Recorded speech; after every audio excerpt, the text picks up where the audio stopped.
नमस्कार। हमारा आज का विषय है कुरुक्षेत्र का द्वितीय सर्ग। इससे पहले हमने कुरुक्षेत्र का जो प्रथम सर्ग था वो कर लिया था। आज हम करेंगे इसका द्वितीय सर्ग। ठीक है, इसका हम भाग 1 करने जा रहे हैं आज द्वितीय सर्ग का। तो यहाँ पर क्या होता है कि जो द्वितीय सर्ग को मैं थोड़ा सा बता देती हूँ आपको कि जो युधिष्ठिर अपने मन में, अपने हृदय में जो छिपी पीड़ा है उस पर जब उसका नियंत्रण नहीं रहता तो वह अर्जुन को बतलाकर स्वयं भीष्म पितामह के पास चले आए थे। पितामह अपनी मृत्यु की प्रतीक्षा करते शरशय्या पर मौन लेटे थे। ठीक है, वेदना से व्यथित युधिष्ठिर ने रोते हुए दौड़कर उनके चरण पकड़ लिए। अश्रुपूर्ण आंखों से देखते हुए विवल होकर बोले कि पितामह, मुझे लगता है कि महान विजय को पाकर मैं भी युद्ध हार गया हूँ। सारे कौरव वीर गति प्राप्त कर गए हैं और मेरा हृदय दुख से फटा जा रहा है। यदि मुझे पता होता कि इसका परिणाम इतना भयंकर होगा तो मैं कभी भी युद्ध के लिए तैयार ना होता। ठीक है, ये सारी इनकी जो बातें हैं युधिष्ठिर की भीष्म पितामह से, वो सारी यहाँ पर आएंगी। ठीक है, द्वितीय सर्ग में। तो मैं शुरू करती हूँ, आपका जो सर्ग का है जो स्टैंजे वो शुरू करती हूँ। तो देखो, कहते हैं, आई हुई मृत्यु से कहा अजय भीष्म ने कि योग नहीं जाने का अभी है, इसे जानकर रुकी रहो पास कहीं। और स्वयं लेट गए बाणों का शायन बाण का ही उपदान कर। व्यास कहते हैं, रहे यूं ही वह पड़े विमुक्त, काल के करों से क्षीण मुष्टिगत प्राण कर। और पंथ ज्योति विनती कहीं आसपास, हाय जोड़ मृत्यु रही खड़ी शास्ति मानकर। यहाँ पर क्या है कि जो महाभारत के विपुल विनाश के पश्चात जो पांडव विजित हुए, पर युधिष्ठिर इस विजय को स्वीकार नहीं कर पाए। वे मन ही मन सोचने लगे कि पांडवों ने अहम भावना और स्वार्थ पूर्ति के लिए असंख्य वीरों को मरवा डाला। वे चिंतित हो अपने मन की अग्नि से जलने लगे। जलन न सह सकने के कारण वे शांति पाने हेतु भीष्म पितामह की शरण में जा पहुँचे, जो कि शरशय्या पर लेटे हुए थे। वरदान प्राप्त होने के कारण उन्हें अपनी मृत्यु पर अधिकार था, अर्थात कि उन्हें अपनी इच्छा मृत्यु प्राप्त होनी थी। ठीक है, उनको ये वरदान था कि जब वो चाहेंगे मृत्यु तभी उनको आ सकती है, वैसे नहीं आ सकती थी। ठीक है, उनके कहने से पहले नहीं। वह उनकी इच्छा के विपरीत उन्हें पृथ्वी से नहीं ले जा सकती थी। इन पंक्तियों में इसी जो उनकी अजेयता है भीष्म पितामह की, ठीक है, उनका अंकन किया गया है। आई हुई मृत्यु से कहा अजय भीष्म ने कि योग नहीं जाने का अभी है। तो यहाँ पर क्या है कि कवि कहता है कि जब कुरुक्षेत्र के युद्ध स्थल पर मौत उनके निकट आई, ठीक है, किनके निकट आई? भीष्म पितामह के, तो उन्होंने कहा कि अभी हमारे प्राण त्यागने का उचित समय नहीं आया है। ठीक है, योग नहीं जाने का अभी, कि अभी उचित समय नहीं है, इसे जानकर रुकी रहो पास कहीं। और स्वयं लेट गए बाणों का शायन बाण का ही उपदान कर। तो इस बात को समझ कर तुम यहीं कहीं आसपास रुकी रहो। ठीक है, शायन अर्थात जो बिस्तर होता है, उपदान अर्थात तकिया। ठीक है,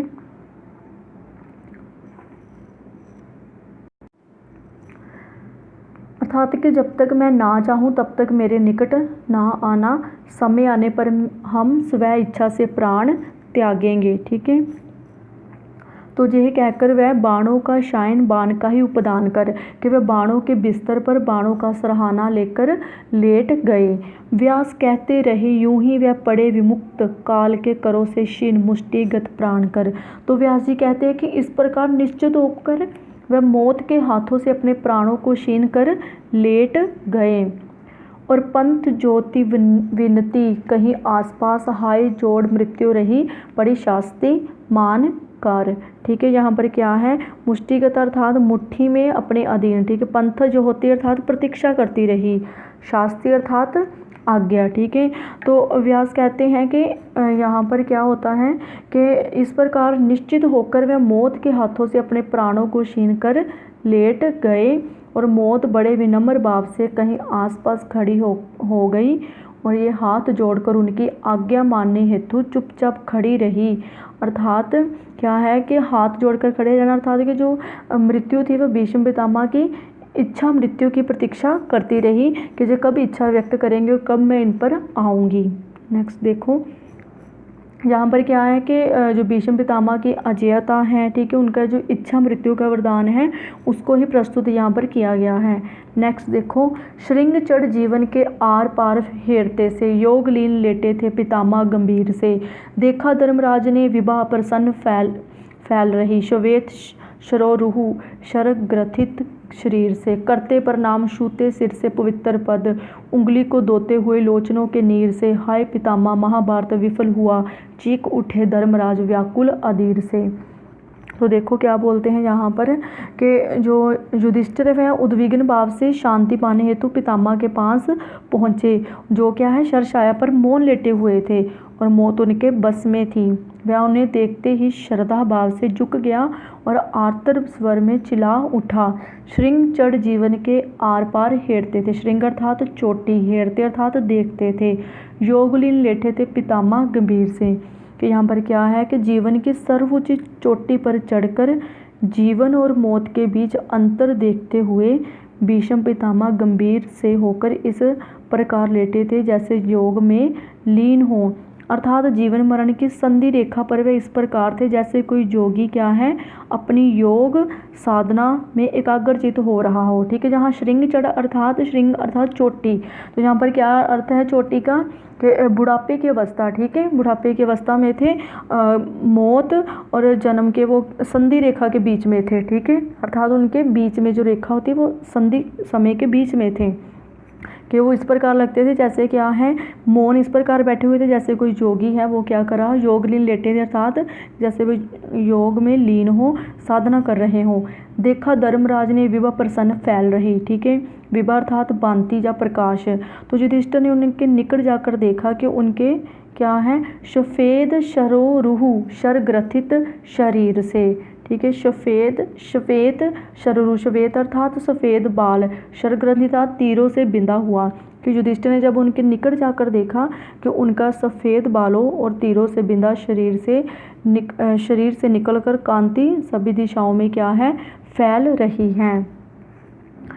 करते प्रणाम छूते सिर से पवित्र पद, उंगली को धोते हुए लोचनों के नीर से। यहाँ पर क्या है कि उसने उन्हें प्रणाम करते हुए अपने सिर से उनके पवित्र चरणों का स्पर्श किया और उनकी उंगली को आंसुओं से धोते अधीर होकर व्यग्रता पूर्वक वह चिल्ला उठा, हाय पितामह महाभारत विफल हुआ, चीख उठे धर्मराज व्याकुल अधीर से कि हे पितामह महाभारत व्यर्थ ही सिद्ध हुआ, इसका कोई सार्थक परिणाम नहीं निकला। ठीक है, नेक्स्ट देखो, वीर गति पाकर सुजोधन चला गया है, छोड़ मेरे सामने अशेष दवंश का प्रसार, छोड़ मेरे हाथ में शरीर निज प्राणहीन, व्योम बजाता जय दुर्दंबी सा बार बार, और ये मृतक शरीर जो बचा है शेष चुप चुप मानो पूछता है मुझसे पुकार, विजय का एक उपहार मैं बचा हूँ, बोलो जीत किसकी है और किसकी हुई है हार।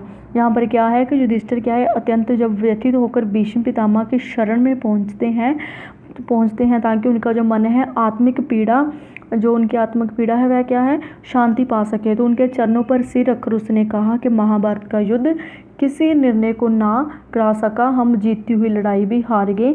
यही यहाँ पर प्रस्तुत किया गया है।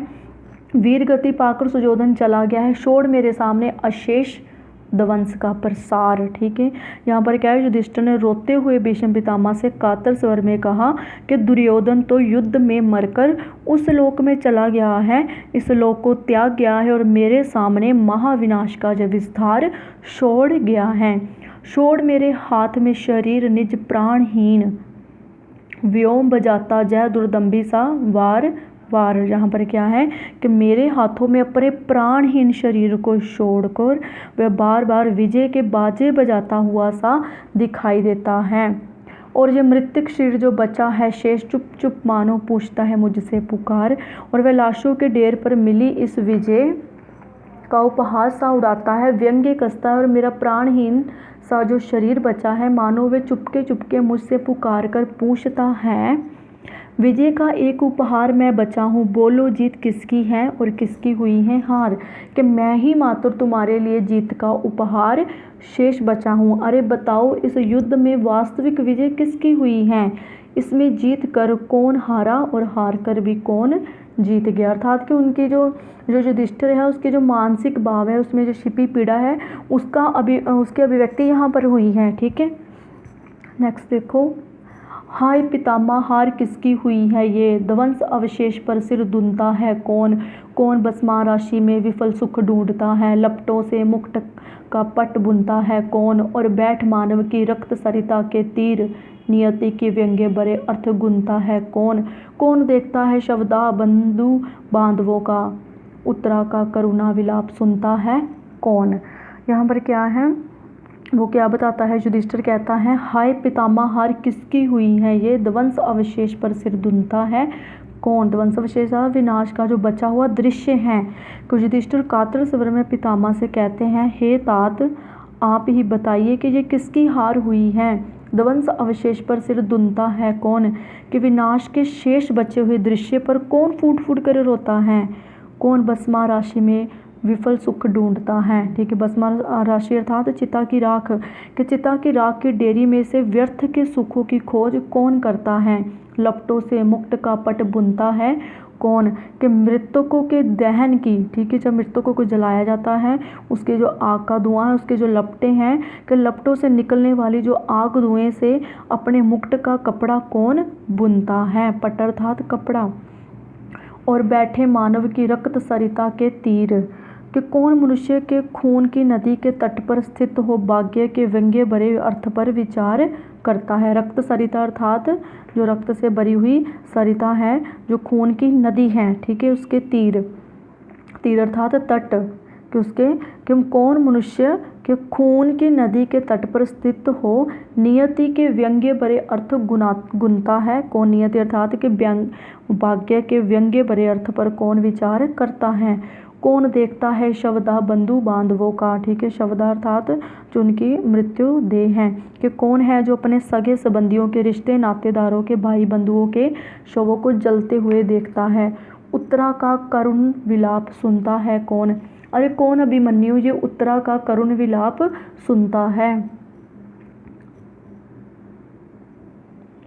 आत्मग्लानि से भर जो युधिष्ठिर है सारी बात ही अपने विषय में ही कहता है। उसका भाव यह है कि जिस विजय को प्राप्त कर सुख भोगने की कामना की थी वह निरर्थक है। विजेता होकर भी हमने क्या स्वयं ही अपनों को खो दिया है।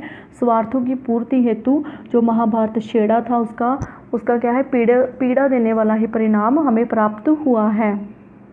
नेक्स्ट देखो, जानता कही जो परिणाम महाभारत का, तन बल छोड़ मैं मनोबल से लड़ता, तपस में सहिष्णुता से त्याग से सुयोधन को जीत, नई नींव इतिहास की मैं डरता, और कहीं वज्र गलता ना मेरी आह से जो मेरे तप से कहीं नहीं सुयोधन सुधरता, तो भी हाय ये रक्त ताप नहीं करता मैं, भाइयों के संग कहीं भीख मांग मरता मैं।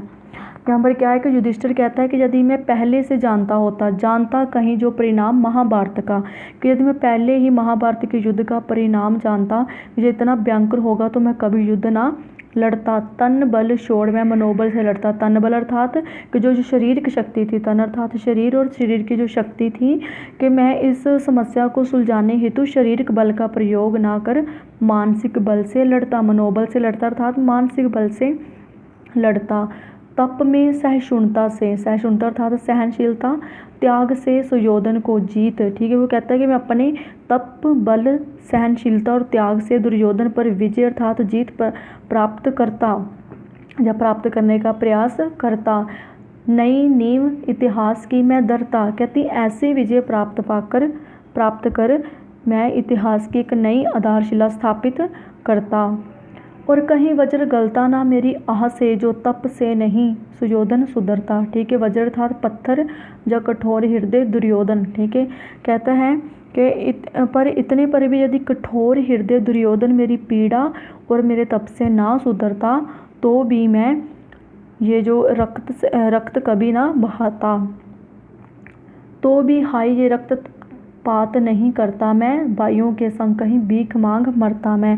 भले ही वो क्या कहता है मुझे भाइयों के साथ दर दर की ठोकरें खाते हुए भीख भी क्यों ना मांगनी पड़ती, लेकिन क्या कहता है कि मैं युद्ध ना करता, अगर दुर्योधन ना मानता मेरी, ठीक है, तो मैं ये भीख मांग लेता, लेकिन ये युद्ध ना करता अगर मैं ये जानता कि इसका इतना भयंकर क्या है परिणाम होने वाला है। नेक्स्ट देखो, किंतु हाय जिस दिन बोया गया युद्ध बीज, साथ दिया मेरा नहीं मेरे दिव्य ज्ञान ने, उल्ट दी मति मेरी भीम की गदा ने और पार्थ के शरासन ने अपनी कृपान ने, और जब अर्जुन को मोह हुआ रण बीज, बुझती शिखा में दिया द्रुत भगवान ने, सबकी सुबुद्धि पितामह हाय मारी गई, सबको वनिष्ठ किया एक अभिमान ने। यहाँ पर क्या है, युधिष्ठिर है भीष्म पितामह से कहते हैं कि हाय जिस दिन बोआ गया युद्ध बीज, के युद्ध बीज अर्थात ये युद्ध का कारण था कि ये कितनी खेद की बात है कि जिस दिन महाभारत के युद्ध का बीज बोया गया था, इसका आरंभ हुआ था, उस दिन साथ दिया नहीं मेरे दिव्य ज्ञान ने, कि उस दिन मेरे महान ज्ञान ने, दिव्य ज्ञान ने मेरा साथ नहीं दिया था। उल्ट दी मति मेरी भीम की गदा ने, ठीक है, कि मैं मति अर्थात बुद्धि, कि मैं चाहकर भी दुष्परिणामों को ना सोच सका, और मेरे शक्तिशाली बाइयों में से भीम की वज्र सी गदा, ठीक है, पार्थ के शरासन ने, शरासन अर्थात अर्जुन के जो गांडवीय धनुष ने, और अपनी कृपा ने और मेरी अपनी तलवार ने ही मेरी जो बुद्धि है भ्रष्ट कर दी थी। मैं जब अर्जुन को मोह हुआ रण बीज, बुझती शिखा में दिया धृत भगवान ने, कि मुझे अच्छे बुरे में भेद ही स्पष्ट नहीं हो पाया, अपनी शक्ति के समक्ष से सब कुछ क्या है तुझ प्रतीत होता था। कहता है कि युद्ध के मैदान में शत्रु पक्ष की ओर से अपने साथ लड़ने के लिए खड़े सगे संबंधी को देख अर्जुन के मन में मोह उत्पन्न हो गया था, कि उसने लड़ने से इनकार कर दिया था। पर तब क्या था, मोह हुआ रण बीज बुझती शिखा में दिया धृत भगवान ने। तो क्या है कि तब श्री कृष्ण ने बुझती हुई आग पर गीता का उपदेश रूपी घी डाल दिया। परिणाम ये हुआ कि मोह में पड़ा अर्जुन फिर से लड़ने के लिए तत्पर हो गया था। सबकी सुबुद्धि पितामह हाय मारी गई, सबको विनिष्ट किया एक अभिमान ने। क्या कहता है कि हे पितामह, हम सबकी सुबुद्धि नष्ट हो गई थी, हम सबको अभिमान ने मार डाला, और ये उसी का परिणाम है कि हम सबका नाश हो गया है, सदा सदा के लिए मानसिक शांति भंग हो गई है।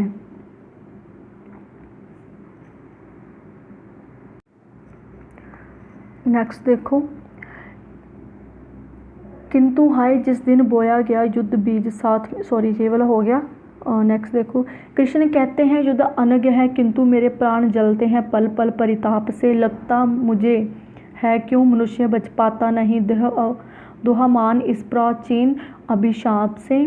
और महाभारत की बात क्या, गिराए गए जहाँ शल शदम से, वरने वीर आपसे, अभिमन्यु वध ओ सुयोधन का वध हाय, इसमें बचा है यहाँ कौन किस पाप से। यहाँ पर क्या है, कृष्ण कहते हैं युद्ध अनग है, अनग अर्थात ज़रूरी है, अनग अर्थात पुण्य, कि कुरुक्षेत्र की रणस्थली पर अर्जुन का मोह भंग करते हुए, ठीक है, जब अर्जुन, पिछले में हमने देखा भी प्रसंग में कि उन्होंने बताया युधिष्ठिर ने कि अर्जुन का मोह हो गया था कि मैं युद्ध नहीं करूँगा, ठीक है, इसमें अपने सगे संबंधी मरने वाले हैं, लेकिन उसमें श्री कृष्ण ने क्या किया था कि गीता का उपदेश देकर उसका मोह भंग कर दिया था, और जो प्रेम योग कर्म योग था उसमें उसका उपदेश दे दिया था। तो यही बात यहाँ पर चल रही है। कृष्ण कहते हैं युद्ध अनग है किंतु मेरे प्राण जलते हैं पल पल परिताप से, कि कुरुक्षेत्र की रणस्थली पर अर्जुन का मोह भंग करने हेतु दिए गए कर्म योग के उपदेश में श्री कृष्ण ने युद्ध करना क्षत्रियों का धर्म माना, और ये कहा कि ये पुण्य कर्म है, इससे उन्हें सम्मान मिलता है। प्राण जलते हैं पल पल परिताप से, वो कहता है कि यश प्राप्त होता है, लेकिन इस युद्ध के परिणाम स्वरूप हर पल मेरे प्राण दुख की आग में जल रहे हैं। परिताप अर्थात दुख। लगता मुझे है क्यों मनुष्य बच पाता नहीं दवामान इस प्राचीन अभिशाप से। वामान अर्थात जलने वाला, कि मेरे मन में बार बार ये प्रश्न उठ रहा है कि मनुष्य इस जलाने वाले पुरातन शाप से बच क्यों नहीं पाता। और महाभारत की बात क्या, गिराए गए जहाँ शल शदम से, वरने वीर आपसे, वह बार बार इस अग्नि में क्यों जलने लगता है, वह अतीत के युद्धों की भव्यता से क्यों नहीं शिक्षा प्राप्त करता, इसे सदा सदा के लिए छोड़ क्यों नहीं रहता। महाभारत के इस युद्ध में जो जो अनर्थ किए गए हैं उनकी क्या बात करें, ठीक है। गिराए गए जहाँ शल शदम से, वरने वीर आपसे, शल शदम अर्थात धोखे से, कि आप जैसे पूजनीय वीर को धोखे से मारा गया। अभिमन्यु वध ओ सुयोधन का वध हाय, अभिमन्यु और दुर्योधन दोनों को शल प्रपंच से मार दिया गया। हम में बचा है ये यहाँ कौन किस पाप से, कि जहाँ जो अनर्थ और पाप हुआ है उनसे कोई भी नहीं बच पाया, हम सब उन पापों के बागी हैं, दोषी हैं। तो यहाँ पर क्या है कि युधिष्ठिर ने महाभारत के युद्ध में जो अधर्म से लड़े गए युद्ध प्रसंग की ओर संकेत किया है कि भीष्म पितामह दुर्योधन और अभिमन्यु की छल कपट से मृत्यु बुलाई गई थी। ठीक है, ये सब यहाँ पर बताया गया था। चलो हम नेक्स्ट वीडियो में करेंगे आगे का जो पार्ट है। ठीक है, आज यहाँ तक ही। तो थैंक यू स्टूडेंट।